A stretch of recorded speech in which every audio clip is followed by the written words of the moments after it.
साथियों सभी को जय भीम। अभय न्यूज चैनल में आपका अभिनंदन है। आज का विषय है कोरेगांव की महार क्रांति 1818। कोरेगांव कहां? भीमा कोरेगांव, जहां बाबा साहब अम्बेडकर हर 1 जनवरी के दिन वहां जाते थे अपने महान क्रांतिकारी पुरखों को अभिनंदन करने, उनके बलिदान की कहानी याद करने जाते थे। डॉक्टर बाबा साहब अम्बेडकर, क्योंकि उन्होंने इतिहास पढ़ा था, उन्होंने जाना था कि किस तरह से 500 महान क्रांतिकारी महार योद्धाओं ने 28,000 मराठा, कौन से मराठा नहीं, पेशवा, 28,000 ब्राह्मणी पेशवा राजा की फौज को मार गिराया था, परास्त किया था, उनके छक्के छोड़ा दिए थे। साथियों, उस महार क्रांति की आइए हम बात करते हैं। साथियों, इसलिए ये बात जरूरी है क्योंकि भारत के ब्राह्मणवादी व्यवस्था ने गलत इतिहास लिखा, झूठा इतिहास लिखा, मैनिपुलेटेड इतिहास लिखा। उन्होंने इतिहास सिर्फ वो लिखा जो कि ब्राह्मणों का इतिहास था। मूल्यवासी बहुजनों का तो इतिहास लिखा ही नहीं। क्यों नहीं लिखा? इसलिए नहीं लिखा क्योंकि अगर वो लिख देते तो सामाजिक क्रांति पैदा होती, तो फिर मनोबल है वो दिखता मूल्यवासी बहुजनों का। अरे, मूल्यवासी बहुजनों का मनोबल उठना चाहिए, वो नहीं चाहते ब्राह्मण लोग कि उनका मनोबल उठे। इसलिए उन्होंने जानबूझ करके महार क्रांति जो 1818 में की थी, अकेली महार क्रांति क्यों, पूरे जितने भी सैंथाल ट्राइब्स, मुंडा की क्रांति, बहुत सारी क्रांतियां और हुई 1818 से भी पहले, वो इतिहास में नहीं लिखी। उन्होंने ये नहीं लिखा कि पलासी के युद्ध में जो वीर सैनिक थे वो दलित वीर सैनिक थे, अंग्रेजी सेना जिन्होंने हराया था बंगाल में शरद। साथियों, क्यों लिखेंगे? यह दिन 1 जनवरी 1818 ये मूल निवासी बहुजनों की शौर्य गाथा है और मनोवादी ब्राह्मणों के मुंह पर कालिक है। वो इस घटना को जिक्र तक करने से कतराते हैं। बड़े इतिहासकार, ये इतिहासकार डीएन झा, फलाने झा लिखते हैं, कहते हैं हम तो सच बोलते हैं, लेकिन उन्होंने ये क्यों नहीं लिखा? इस घटना का विस्तृत वर्णन क्यों नहीं किया? इसलिए कि इस महान गाथा में 500 महानायकों ने हिस्सा लिया था। ये सारे 500 महानायक ये बहुजन समाज के हैं और इस दिन को, ऐतिहासिक दिन को याद करते हुए बाबा साहब अम्बेडकर प्रतिवर्ष 1 जनवरी को वहां जाते थे और वीर दलितों को नमन किया करते थे।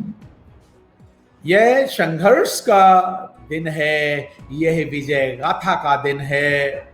साथियों, अछूत कहलाने वाले लोग, शूद्र कहलाने वाले लोग, जानवरों सा जीवन जीने वाले लोग, जिनको अंग्रेजों ने अपनी सेना में भर्ती किया।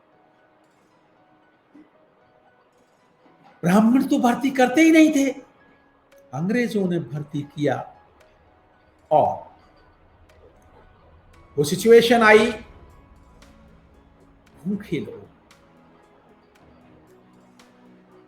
भूखे लोग पैदल चल करके 30 किलोमीटर दूर पैदल चल करके 12 घंटे, 43 किलोमीटर पैदल चल के और देखिए कि इसमें भीमा कोरेगांव नदी के तट पर उधर मराठा थे 28,000 सैनिक। पुणे के पास है भीमा कोरेगांव नदी। सर्दी का मौसम है था और जो 28,000 ब्राह्मणी सेना का नेतृत्व कर रहे थे पेशवा बाजीराव सेकंड, और दूसरी तरफ बॉम्बे लाइट इन्फेंट्री जिसमें 500 महार सैनिक थे अंग्रेजों के नेतृत्व में कर रही थी, और इन्होंने धवल चटा दी। एक और ब्राह्मण राज को बचाने के लिए पेशवा, और दूसरे ओर पेशवा राज से जो गले में हांडी पीछे झाड़ू के अत्याचारों से थमथमाए क्रोधित महार सैनिक ब्राह्मणवादी व्यवस्था से बदला लेने के लिए भेदभाव से पीड़ित अछूत महार रेजिमेंट के सैनिक पैदल चल के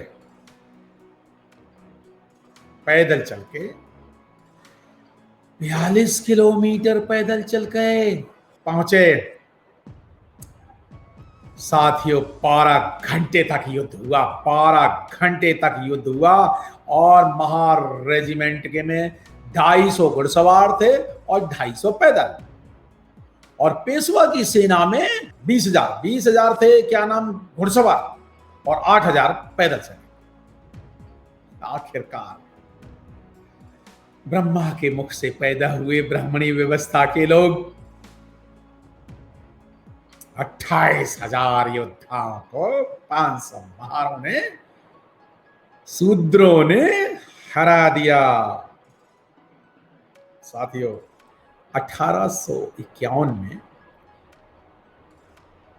यहां पर अंग्रेजों ने इनको मेडल देकर के सम्मानित किया। यहां अंग्रेजों ने एक स्तंभ बनाया, कीर्ति स्तंभ बनाया, आज तक बना हुआ है। साथियों उस कीर्ति स्तंभ पे उन वीर योद्धाओं के नाम छपे हुए हैं। इसके परिणाम बड़े भयंकर हुए और ब्राह्मणवादी व्यवस्था के लिए तो तहस नहस करने वाले हुए। पेशवा राज खत्म हो गया। अगर आप समझ सकें तो ये दूसरा परिणाम हुआ कि इससे अंग्रेजों ने जो शिक्षा देने का अधिकार दिया से था 1818 के बाद महामना ज्योतिबा फूले शिक्षा को लेकर के पढ़े और पढ़ करके उन्होंने इतने सारे खुद स्वयं पढ़े, 18 स्कूल खोले लड़कियों के लिए, महिलाओं के लिए। उन्होंने सावित्रीबाई फूले को पढ़ाया। अगर ये युद्ध ना हुआ होता, ज्योतिबा फूले ना पढ़े होते तो कैसे पहली शिक्षिका सावित्रीबाई फूले नहीं बनी होती। अगर बाबा साहब और अगर शिक्षा का अधिकार ना मिला होता अंग्रेजों से तो फिर ना ज्योतिबा फूले पढ़े होते और ना बाबा साहब अम्बेडकर पढ़े होते, और अगर पढ़े नहीं होते तो ना संविधान बना होता, ना हमें ये आज के अधिकार मिले। इसलिए इस 1818 की महार क्रांति का बहुत भारी मूल निवासी बहुजनों के लिए बहुत भारी ऐतिहासिक है, इसका ऐतिहासिक परिणाम हुए। इसलिए साथियों सभी 100 करोड़ 110 करोड़ मूल निवासी बहुजनों को अपना इतिहास जानना चाहिए। अगर आपको अच्छा लगा हो, सब जानते हैं व्हाट्सएप पे चल भी रहा है। साथियों अगर अच्छा लगे तो इसको 100 अपने मूल निवासी बहुजनों में भेज दीजिए। आपने मेरी बात ध्यान से सुनी, आपका बहुत बहुत शुक्रिया।